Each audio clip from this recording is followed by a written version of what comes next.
这次疫情来势汹汹，金门县政府虽然做了提高准备的来作为因应，但是疫情一日数变。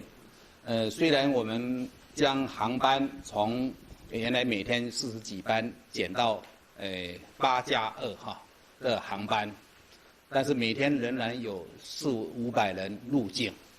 那这些入境的旅客，我们也实施不落地予以来协助他从码头直奔机场，然后安排返台。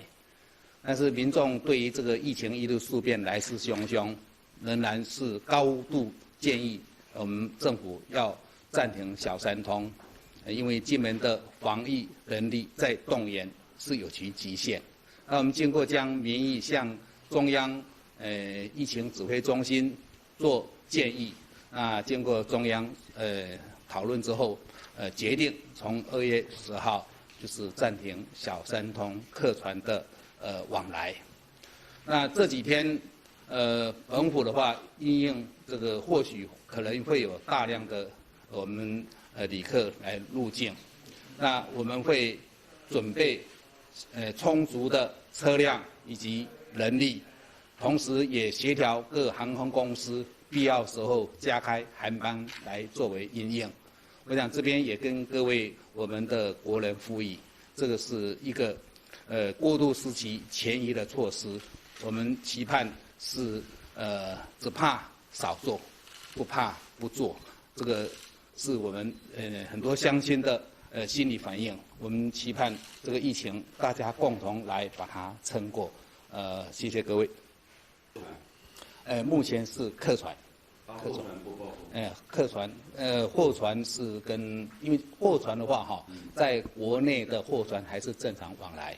我们这个是比照邮轮邮轮因为载运旅客往来会有两岸之间，所以我们本国是禁止邮轮停靠。那小三通的客船也是同样载运旅客，所以我们比照邮轮来做处理。那个货船的话，目前国内还是可以同意它往来，但是相关的消毒检疫措施，我们是不容许松懈。如果是陆配的话一般来讲，这2天回来的量已经相当少，从一天400-500人，昨天是200多人入境。那我们陆配到本地来的话，大概不会超过5%，不会超过5%。那金九那边现在总公司已经在做研议，看怎么这段时间怎么样做处理。也知道大概多少人吗？金九？因为那边我厦门公司是厦门公司，它有一些是大陆在地的雇用，那有一些是我们这边过去的管理干部，管理干部量应该不会很多了。那这个还在进一步跟金九公司在做了解。这段时间我的认知应该是从从业人员跟你的设施的职能提升，比方说从业人员怎么样来做辅导他提升在本质上的职能提升。